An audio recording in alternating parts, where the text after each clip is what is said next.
Hello students, welcome है आपका अपने YouTube channel NCERT quick solution में। तो स्टूडेंट्स, 12वीं रिजल्ट को लेकर सीबीएसई बोर्ड ने एक अपडेट दी है कि किस आधार पर इंटरमीडिएट बोर्ड का रिजल्ट बन सकता है और उसका क्या क्राइटेरिया होगा, इस पर थोड़ा डिस्कशन करेंगे। अगर आप हमारे चैनल पर नए हैं तो प्लीज़ चैनल को लाइक कीजिए, सब्सक्राइब कीजिए और अधिक से अधिक साथियों तक शेयर कीजिए, क्योंकि इस चैनल पर आपको कंटिन्यूसली बोर्ड परीक्षा रिजल्ट को लेकर अपडेट मिलती आई हैं और आगे भी आपको कंटिन्यूस इसमें अपडेट दी जाएंगी। तो इसके लिए आप हमारे चैनल पर बने रहें। तो स्टूडेंट्स, 30, 20, 50 के फॉर्मूले पर हो सकता है 12वीं का परिणाम। तो ये स्टूडेंट्स, ये टोटल हो रहा है इनका समीशन अगर किया जाए तो 100, यानी कि 100 मार्क्स का पेपर बनेगा। किस हिसाब से 100 मार्क्स मिलने वाले हैं, इस पर आज हम डिस्कशन करने वाले हैं। तो केंद्रीय माध्यमिक शिक्षा बोर्ड के लिए बिना परीक्षा के लिए कराए 12वीं के परिणाम जारी करना बड़ी चुनौती है। तो स्टूडेंट्स, पेपर नहीं हुए हैं तो इस आधार पर रिजल्ट बनाना इतना आसान काम है नहीं। तो इस पर बहुत बड़ी डिस्कशन हो रही है सीबीएसई बोर्ड के द्वारा, और सीबीएसई बोर्ड जिस हिसाब से डिसीजन लेगा उसी हिसाब से उत्तराखंड बोर्ड का भी रिजल्ट जारी किया जाएगा। तो स्टूडेंट्स, बोर्ड ने इसके लिए 13 सदस्यीय कमेटी भी बनाई है, जो 17 जून को मूल्यांकन के लिए अपनी रिपोर्ट सुप्रीम कोर्ट को सौंपेगी। तो सुप्रीम कोर्ट को भी जो है, सुप्रीम कोर्ट ने पेपर कराने की बात कही थी स्टूडेंट्स, ये आपको पता ही होगा। लेकिन बोर्ड ने ये माना था कि चूँकि कोविड महामारी बहुत तेज़ी से फैल रहा है तो इससे बच्चों को सुरक्षित रखा जाए, तो इसलिए सीबीएसई बोर्ड ने डिसीजन लिया था कि 12वीं की परीक्षाएं वे रद्द कर दी जाएं। तो इस पर अब सुप्रीम कोर्ट को इसके रिपोर्ट सौंपनी है सीबीएसई के द्वारा। तो सुप्रीम कोर्ट उस हिसाब से फिर फाइनल डिक्लेरेशन वहाँ से मिलेगा। तो कमेटी में 13 सदस्यों को कमेटी में जोड़ा गया है और 17 जून तक उन्होंने अपनी रिपोर्ट सुप्रीम कोर्ट को सौंपनी है। कमेटी से जुड़े सूत्रों के मुताबिक 12वीं का परिणाम जारी करने से पहले 15% अंकों के एक और आंतरिक मूल्यांकन हो सकता है, ताकि जो छात्र किसी कारणवश 12वीं के प्री बोर्ड या अर्धवार्षिक परीक्षाओं में बेहतर नहीं कर पाए हैं पर बोर्ड परीक्षाओं को बेहतर तैयारी कर रहे थे, उनको इसका लाभ मिल सके। तो स्टूडेंट्स, ये सभी स्टूडेंट्स को के करियर को और उनके फ्यूचर को देखते हुए डिसीजन लिया जाएगा। सीबीएसई बोर्ड इतना आसान तरीके से रिजल्ट नहीं बनाएगा, क्योंकि सभी बच्चों के हित को देखते हुए, किसी का नुकसान ना हो, इस सबको देखते हुए तो बोर्ड को डिसीजन लेने में समय तो ज़रूर लगेगा, लेकिन एक अच्छा निर्णय निकलेगा जिससे सभी बच्चों का उनके मेहनत और उनकी पुरानी परफॉर्मेंस और अभी जो वो तैयारी कर रहे थे उसके अकॉर्डिंग उनको नंबर मिलेंगे। तो अच्छी खबर है स्टूडेंट, सभी बच्चों के लिए टाइम ज़रूर लग रहा है लेकिन अच्छा परिणाम प्राप्त होगा। तो इसके लिए सबको धैर्य बनाए रखना है।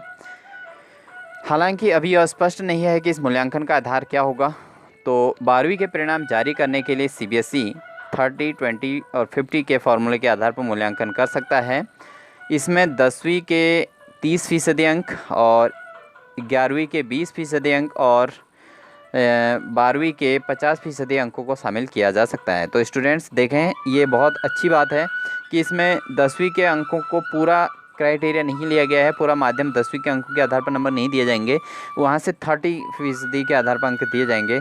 तो स्टूडेंट, इसका मीनिंग आप समझिए कि अगर आपके पास, माना आप मैथमेटिक्स में 100 में से अगर आपको मिले हैं 100 में से अगर आपको 90 मिले हैं स्टूडेंट्स, तो 30 में से कितने मिलेंगे, तो ये आपको समझना है। अगर आपके हाई स्कूल में 100 में से 90 नंबर हैं गणित विषय में, तो आपको 30 में से कितने मिलेंगे, तो 9 × 27 नंबर यहाँ पर 30 में से मिलेंगे।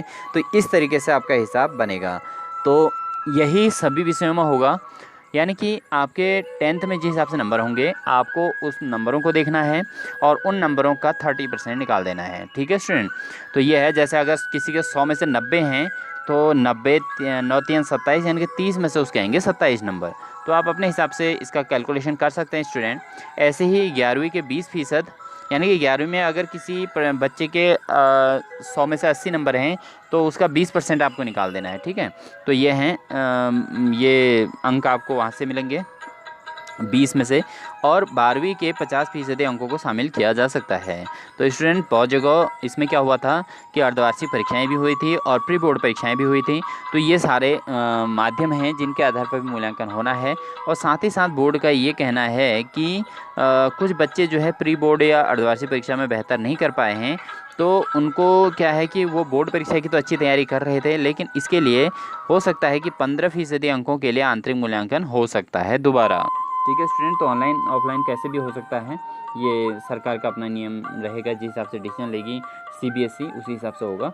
ठीक है, तो ये सारे अंकों का हिसाब किताब आपको बता दिया गया है कि कक्षा 10 के नंबर भी महत्वपूर्ण होंगे यहाँ पे, कक्षा 11 के भी इम्पोर्टेंट होंगे और कक्षा 12 के अंकों का भी बहुत महत्वपूर्ण रोल होने वाला है। आपने जैसा भी टेस्ट दिया है, जो भी दिया है ऑनलाइन ऑफलाइन, वो सारे काम आपका अब अभी यहाँ पर काउंटेबल है स्टूडेंट। तो लापरवाही जिसने की होगी वो उसे भी थोड़ा उसका लॉस हो सकता है, लेकिन जिन बच्चों ने ईमानदारी पूर्वक अपने क्लास वर्क किया होगा और ऑनलाइन ऑफलाइन सारे क्लासेस अपने अटेंड की होंगी, तो वो स्टूडेंट्स के लिए बहुत अच्छी खबर है।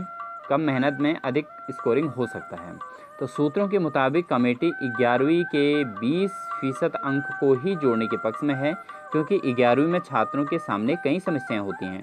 तो स्टूडेंट्स यहाँ पर CBSE बहुत संवेदनशील है बच्चों के प्रति और बच्चों के करियर को लेकर। तो CBSE का ये डिसीजन बहुत ही सराहनीय रहेगा, क्योंकि स्टूडेंट्स यहाँ पर CBSE मानती है कि 11वीं में छात्रों के सामने बहुत सारी समस्याएं आती हैं, क्योंकि बहुत सारे बच्चे क्या होते हैं कि 10th में उनका सब्जेक्ट अलग होता है और 11th में जाके वो मतलब कॉमर्स ले लेते हैं, या वो 11th में साइंस ले लेते हैं पूरा स्ट्रीम, और या कभी सारे आर्ट्स ले लेते हैं, जबकि वो 10th तक कॉमन सब्जेक्ट पढ़ते हैं, सभी एक जैसा पढ़ते हैं। तो इस कारण से क्या होता है कि 11th में स्कोर कम हो जाता है।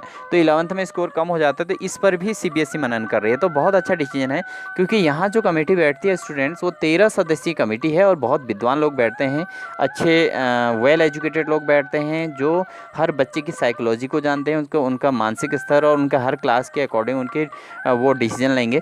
तो बहुत अच्छी बात हो रही है, क्योंकि टाइम ज़रूर लग रहा है स्टूडेंट, लेकिन हमें धैर्य रखना है और अच्छा स्कोर यहाँ पर इस बार होने वाला है। तो इस बार ये बहुत अच्छी खबर है सभी बच्चों के लिए। और ये भी आप तक न्यूज़ पहले ही पहुंच चुकी थी कि बच्चों ने फेल नहीं होना है, किसी न किसी शर्त पर बच्चे ने प्रोन्नत होना है। तो ये भी अच्छी खबर है कि उत्तीर्ण अनुत्तीर्ण का तो कोई सवाल रहता नहीं है। अब आप बात ये रहती है कि किस आधार पर अंक मिलेंगे, तो अंकों का यहाँ पर सरकार डिसीजन ले रही है, यानी कि CBSE अपना पूरा क्राइटेरिया तैयार कर रही है और CBSE हिसाब से डिसीजन लेगी स्टूडेंट, उसी हिसाब से उत्तराखंड बोर्ड भी यहाँ पर निर्णय लेने वाला है। तो उत्तराखंड बोर्ड के सभी बच्चों को भी इसी साथ बधाई, क्योंकि उनको सारी क्लासों के हिसाब से नंबर मिलने वाले हैं, तो हर बच्चे का एक अच्छा स्कोर आने वाला है। 11th के बच्चों के लिए आपको बता ही दिया गया है, क्योंकि विषय का चेंजेस होने के कारण ही बच्चे के लिए दिक्कतें आती हैं। तो ये थी स्टूडेंट्स आज की बिग अपडेट, जिसमें आपको ये थोड़ा जानकारी मिल जाती है कि कक्षा 10 के अंक किस हिसाब से जुड़ने वाले हैं, 11 के हिसाब से जुड़ने वाले हैं और कक्षा 12 के अंकों का किस हिसाब से यहाँ पे जुड़ना है। तो 50% अंक तो आपके 12वीं के परफॉर्मेंस के अकॉर्डिंग मिलने वाले हैं और 20% अंक जो मिलेंगे आपको हर विषय में, वो मिलेंगे 11वीं के अंकों के आधार पर, और 30% जो अंक मिलेंगे वो क्लास 10th के रिजल्ट के आधार पर आपको मिलेंगे। 10th की जो बोर्ड परीक्षा आपने दी थी उसके रिजल्ट के आधार पर। तो सभी बच्चों के लिए बहुत अच्छी अपडेट है, बहुत अच्छी गुड न्यूज़ है। तो सभी बच्चे इसी हिसाब से अपनी जो है रिज़ल्ट का इंतज़ार कीजिए और हमारे वीडियो कंटिन्यू आप तक पहुँचें, तो इसके लिए आपको जो है अपडेट हमेशा आप तक पहुँचे, तो इसके लिए चैनल को आपने लाइक करना है, सब्सक्राइब करना है और साथ ही साथ बेल आइकन दबाकर ऑल पर क्लिक कर लेना है, जिससे आपके पास इसी प्रकार की नोटिफिकेशन कंटिन्यू पहुँचते रहे। तो इन्हीं सभी बातों के साथ स्टूडेंट्स, आपको आगामी आपके रिजल्ट के लिए ऑल द बेस्ट।